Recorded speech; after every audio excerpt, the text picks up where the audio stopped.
resolve. Okay. Is that a good way to end it? Thank you, thank you.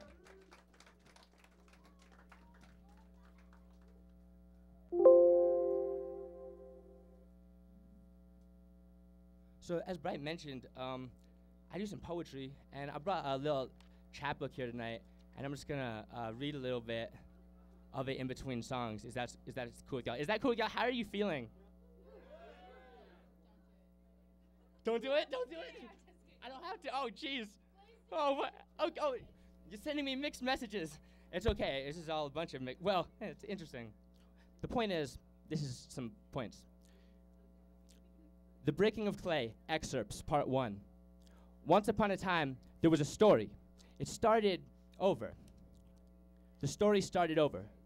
Before that, there wrote a writer who started his story over what felt like 3 or 4 evers ago. And every time he tried to stop, he ended up starting over again. He could do this forever, though he cannot do this forever. So, long story short, this story starts long before the story had so much as a beginning. The beginning. It began in the putrid stomach stench of God's glass universe. The writer's tongue was tied around his neck. To be clear, this story is about clay. He had an idea. It begins in the hollow of a ticking night, ungodly hour, drinking coffee. He sits still in the same seat, searching for words, finally finding himself stuck. It is time for a break. He tries to start the story again. To be clear, it is time for a break. He tries to start the story again. It begins. The story is about to begin. The story is about to crumble. It begins immediately. It is called Too Many Names to Count and Count. I'm gonna end it right there. This song is called Writer.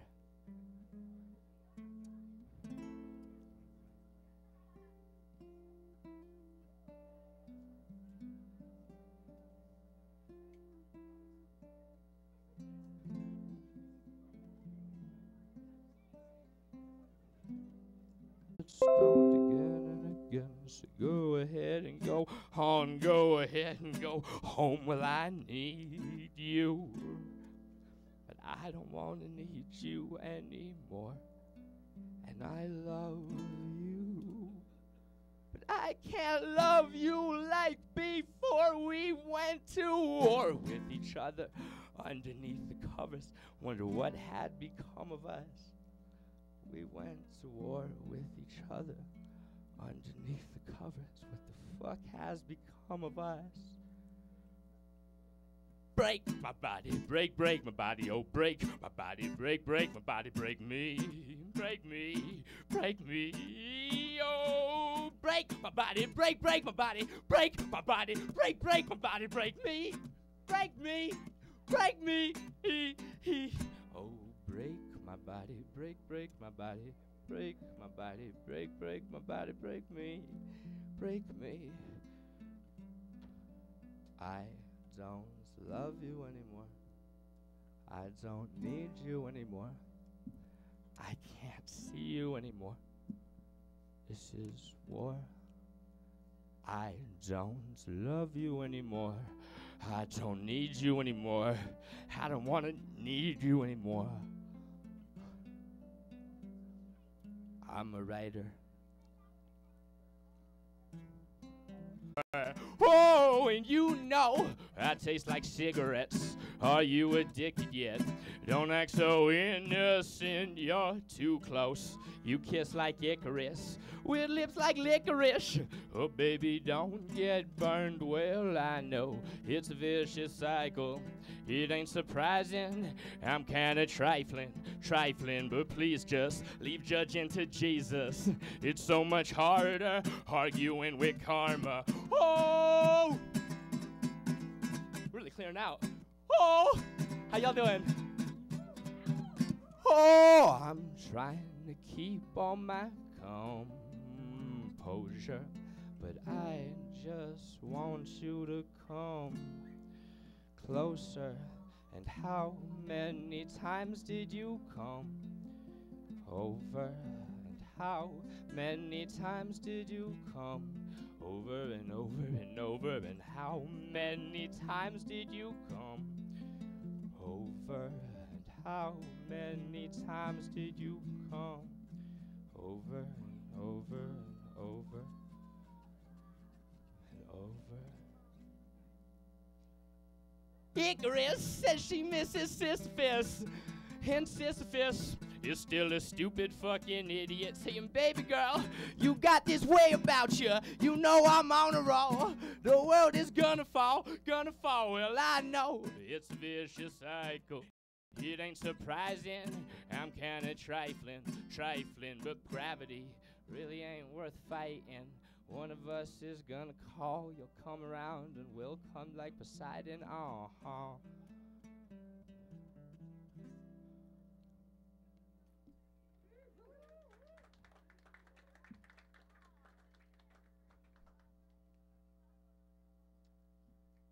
It's cool if I read another poem. Is that cool with you, Mona? Maybe later. Okay. This is called Clock Punchers 2. So, I watched homie go from spitting from the heart and killing it to sipping liquor, living in the park. His first sip of it was bitter as the winter in the dark, but it hit him like a pistol whip. It split his lips apart. Now him and his affiliates are shivering. They march through the city sifting litter for a cigarette to spark. This is no coincidence. Victims are a part of a system that's insidious, kindling the spark to a flame he's indigenous to living in its mark.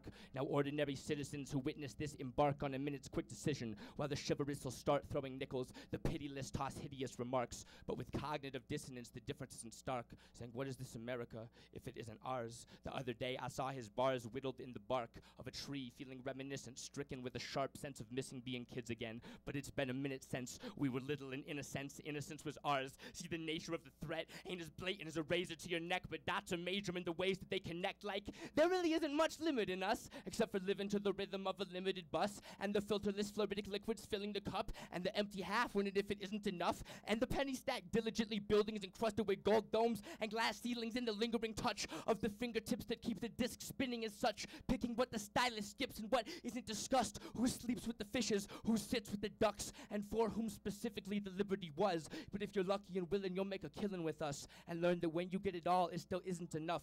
Politics and corrupt become synonyms, but free markets need targets when the pistols erupt. So systems live within the minute quick decisions that thrust us between living it up and giving a fuck. Try picking in the midst of its adrenaline rush.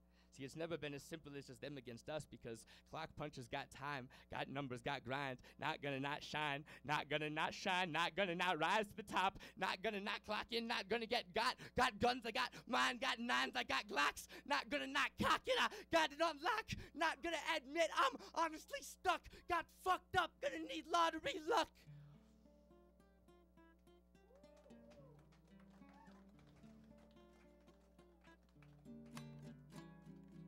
East Timorese, Guatemala, and Mumia. The beast seems to sleep where they've got a wallet full of wealth. So COINTELPRO, police going to hell. No justice, no peace is the automatopoeia. If you learn your history, you see the world is still evil, with new ways to do worse things than kill people. The past's alive. Perhaps that lacks context, but you ain't even got to ask which exact conquest it was. Donald Duck ain't my motherfucking president. Rich boy hairpiece looking hella spent, like a ferret glued on top of carrot. The utter unawareness, it must take that fool to wear it. But his dad was in the clan, that's his man's, he ain't embarrassed. And that's a legacy we all inherently inherit.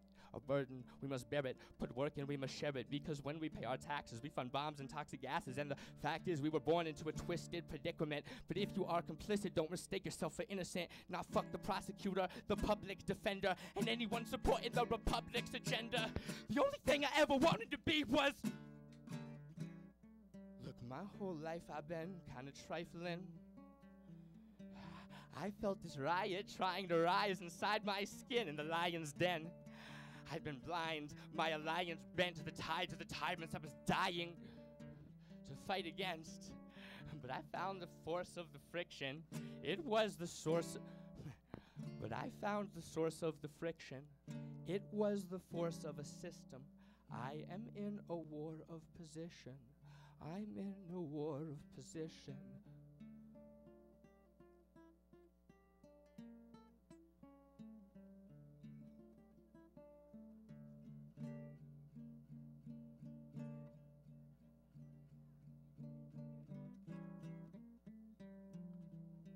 There's only so much that a man can handle before he has to try to dismantle the shackles that grapple the innocent to shrapnel. Imagine that, children whose whole lives live at the mercy of a gavel tap, line them up back to back, caskets closed, clap and clap, private prison CEOs driving home in Cadillacs.